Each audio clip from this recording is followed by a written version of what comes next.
Hello students, हमने अपने perimeter, area और वॉल्यूम के चैप्टर 1 में बात की थी। हमने पेरीमीटर की। आज हम चैप्टर 2 में बात करेंगे एरिया की। अब एरिया हम कहाँ का निकालते हैं? पेरीमीटर तो हम निकालते हैं बॉर्डर का, एरिया हम निकालते हैं अंदर जो स्पेस होता है, इस स्पेस का एरिया निकालते हैं। अब मान लीजिए हमें ट्रायंगल का एरिया निकालना है। अब ये ट्रायंगल है ए, बी एंड सी। अब ट्रायंगल का एरिया निकालने के लिए हमारा फॉर्मूला रहेगा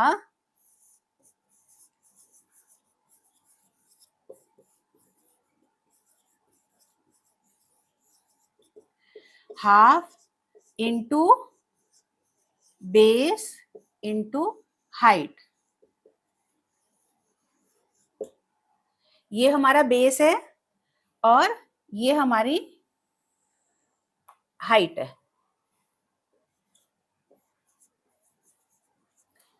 नीचे का हमारा बेस और ये हमारी हाइट। अब area of triangle half into base मान लीजिए हमारा है 4 सेंटीमीटर और हाइट है हमारी 5 सेंटीमीटर। तो हाफ इंटू बेस हमारा 4 इंटू हाइट है हमारी 5। तो इसको हम सॉल्व करेंगे।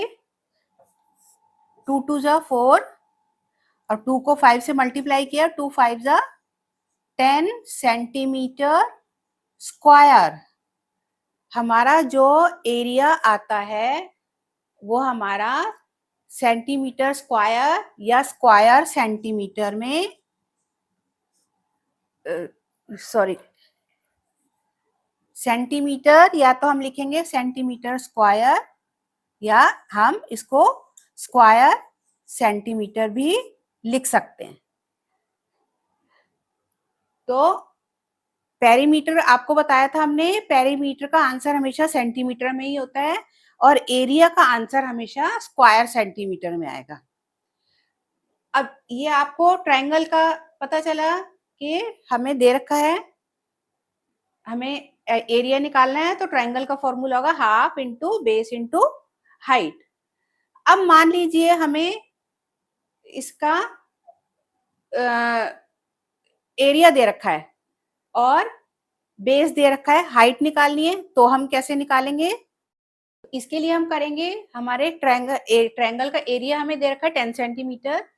फॉर्मूला है half into base into height. Base हमारा है 4 सेंटीमीटर, हाइट हमें निकालनी है।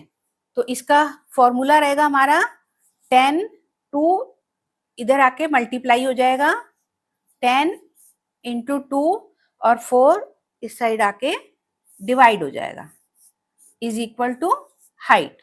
तो हमारी हाइट निकल आएगी। अब देखिए 2 2 जा 4 एंड 2 5 जा 10। अब हाइट हमारी क्या आई? हाइट हमारी आ गई 5 सेंटीमीटर। तो उम्मीद है ट्रायंगल का आपको क्लियर होगा। अब हम चलते हैं स्क्वायर की तरफ।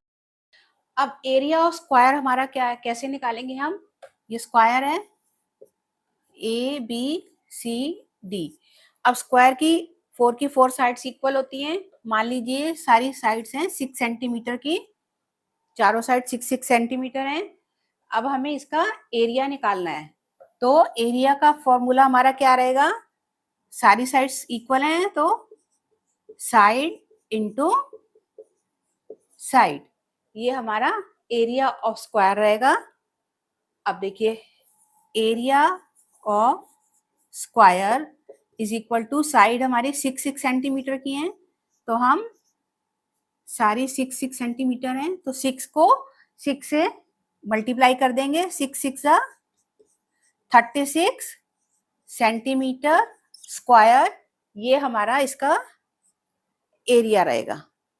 अब मान लीजिए हमें एरिया दे रखा है और हमें साइड निकालनी है, तो हम क्या करेंगे? देखिए अब हमें एरिया ऑफ स्क्वायर दे रखा है 36 सेंटीमीटर स्क्वायर। अब हमें साइड निकालनी है, तो इसका फॉर्मूला हमारा रहेगा अंडर रूट साइड। अब अंडर रूट साइड हम निकालते हैं, कोई भी ऐसी टेबल जिसको टेबल वाले सेम नंबर से ही मल्टीप्लाई करेंगे तो हमारा एरिया ऑफ स्क्वायर आएगा। अब मान लीजिए हमें 4 का अंडर रूट निकालना है, तो 4 किसकी टेबल में आता है? 2 की टेबल में 2 टाइम ही आता है, तो 2 टू जा 4, 4 का अंडर रूट होगा 2 टू जा 4, और हमें 16 का निकालना है तो हमारा रहेगा 4 4 जा 16। अब ऐसे ही 36 का हमारा क्या रहेगा? 36 का हमारा रहेगा 6 6 जा 36। तो साइड हमारी हो गई, एक साइड 6 सेंटीमीटर की। अब एरिया ऑफ रेक्टेंगल निकालने के लिए, रेक्टेंगल की आपको पेरीमीटर में बताया था अपोजिट साइड्स इक्वल होती हैं, तो इसका फॉर्मूला रहेगा L इंटू बी।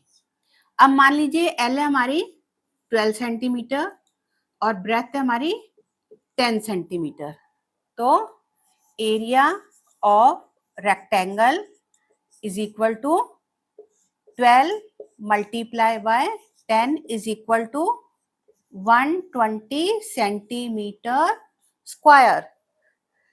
ये इसका रहा। अब मान लीजिए हमें लेंथ दे रखी है और हमें ब्रेथ निकालनी है, तो हम क्या करेंगे?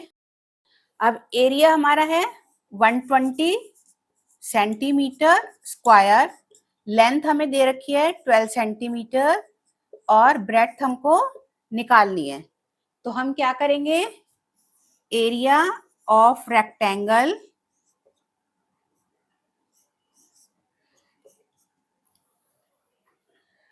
अपॉन लेंथ, ब्रेथ निकालनी है हमें, area of rectangle upon length करेंगे। एरिया ऑफ रेक्टेंगल है हमारा 120 सेंटीमीटर स्क्वायर अपॉन लेंथ है हमारी 12 सेंटीमीटर। इसको हमने कट किया, 12 10 जा 120, तो ब्रेथ हमारी आ गई 10 सेंटीमीटर।